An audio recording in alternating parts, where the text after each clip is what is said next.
Hello and welcome back to the sixth component, where the sixth component is you. We are here today talking about school nutrition and all things school nutrition related. Laura, tell the people what we're going to talk about today. The power of connections. Ooh. And so, when we think about all the work that we get to do, one of the big components is truly the connection that you have with other people on your team, in your community, and your school district, et cetera, et cetera. So that's really what we're going to talk about, is kind of the who, the why, and the how today of some tidbits and tricks and thoughts that we have that might work for you, and that's the hope and goal. So why don't you tell us, who are you connected with, your current, give us an example. What does it mean? So we talked a little bit in the last episode about how to prepare yourself and reach out to people asking for help, other districts in the area. So one of our combined, probably biggest connections is the 6 school districts that we are a part of. I was going to say we're joined with 6 school districts, but that would mean that there's 8. So there are 6 of us total, including each of our districts that work together to get buying power, to talk about what we're doing, what's working, what's not working, ask questions. We also partner with a couple other districts, so I should have said 6. There are 8 of us really that work together. That 2 that are not part of our buying group that we just kind of bounce ideas off of, because I think the biggest thing we need to take home, the biggest message to take home today, is that we are not in the business of competing with each other. We all have the same goal of feeding kids, and we are not trying to get outside customers to come to our restaurants or our eating areas, right? We're just trying to get our own students in our own districts to eat with us. So I agree, and I think the other piece to that, and I love that, is, and I want to highlight that this is not a competition at all, and that's part of the reason why we're doing this 6th component, because this isn't about a competition between Kaitlin's district or my district or your district. It's about getting all of our districts better. So, and the other piece is it doesn't matter what size or scope your district is. So my current district that I get to lead is about 6,000 kids. Kaitlin, yours is around 3,200. Yep. So, almost half the size. Yeah, and it doesn't matter because we do so many of the same things. And so we encourage you to just really bring on other school nutrition directors and coordinators and managers into this communication and community, because it doesn't matter. So I would say that it's not only school nutrition directors and other leaders within the same frame of work that we do, but then also we've tapped into a local hospital systems that also have directors in food, because they do very similar things that we do. They staff, and they have revenue, and they have expenses, and they have food. So we also partner with a couple of the different systems, and it's been really, really cool, because they're able to do things that we can't. And vice versa, and we're doing some things that they may also pick up on. Yeah, so absolutely. Hospital systems are also a great organization that you can have a connection with as well. How about you, Kaitlin? I think the School Nutrition Association in your state is a big, big one, because again, this is going back to obviously the same type of people that we are, right? But there are so many good ideas from so many people, and I just can't stress the non-competing enough, because you're not drawing people in from outside. You're just drawing your own population in. And if this is working for me, maybe it'll work for you. It might not, and that's okay. Yeah. And I might call you up and say, I cannot figure out how to do this, and you might have a great idea. So I think it's so, so important. Absolutely. So again, power of connections. A colleague of mine in the district, also a registered dietitian, and I just talked to a lady that is in the middle of the state that we live in about a grant that she won, that we want to win. We saw that she was on the previous years who had won, and we thought, why not?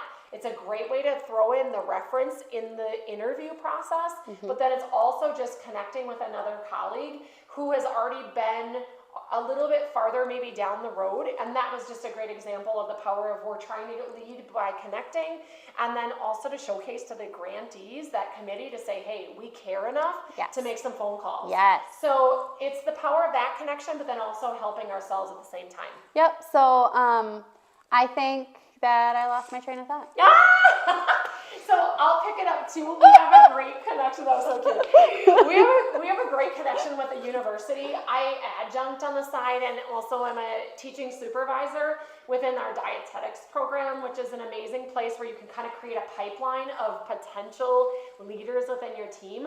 So I would encourage you looking at any tech colleges or local universities that may have some sort of hospitality management, dietetics, or nutrition related program, or business program even, to really create a pipeline for your labor, but then also potentially for you. I do it as a side hustle on the side because it's good connections for our personal food service area, but then also for myself professionally. I also get a lot out of it as a mentor, coach, and leader for other upcoming graduates. So it's a win-win-win, I think. And I know what I was going to say now. I love it. Go ahead, Kaitlin. It popped back. Did you see me, like, you were talking and I was thinking, don't lose it.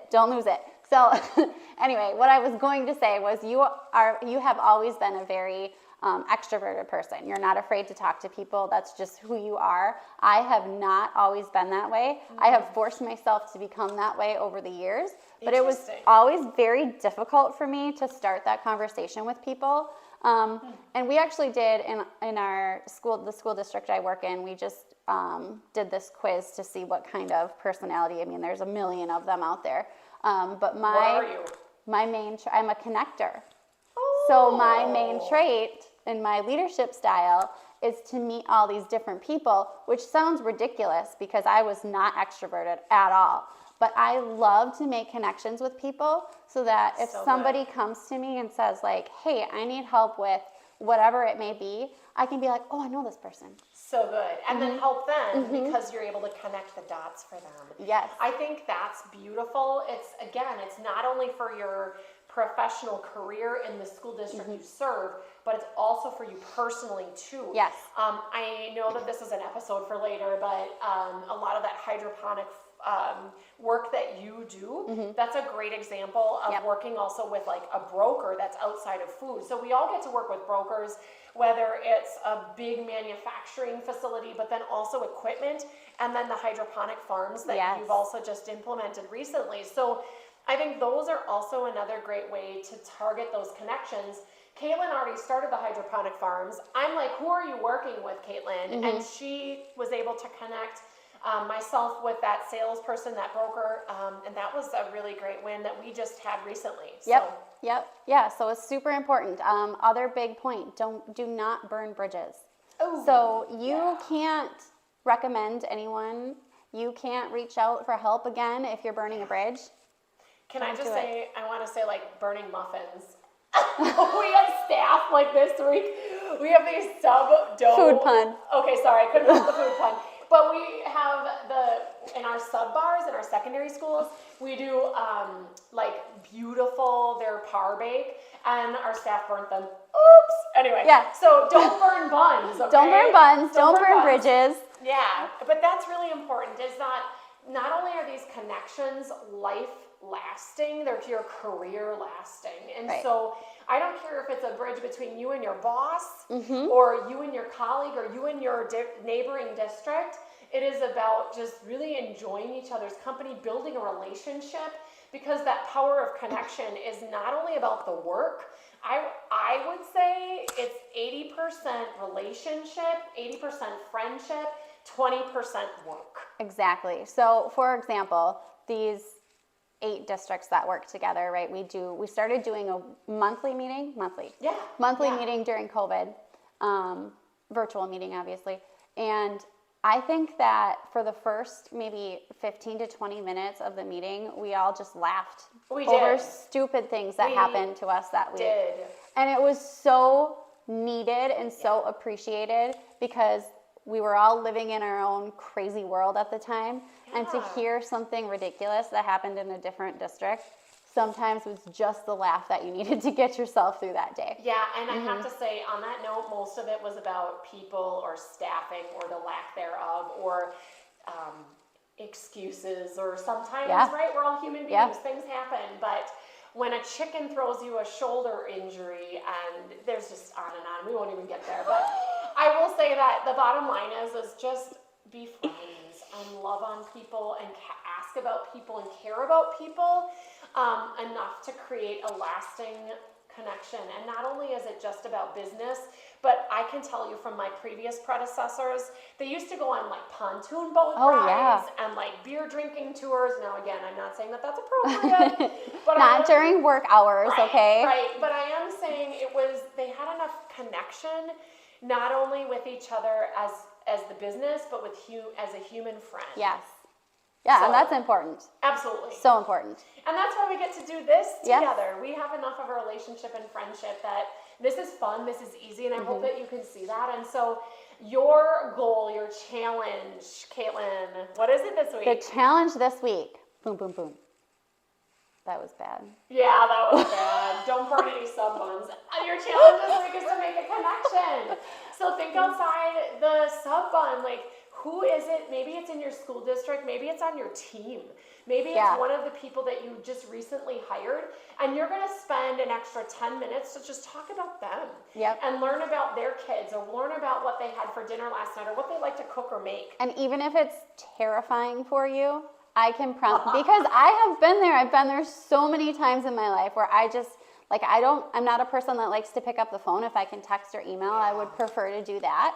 But there are times in your life where you just can't, and you have to make sure that you're reaching out, which is funny because we're doing this and talking to like 1 million people, and it doesn't bother me.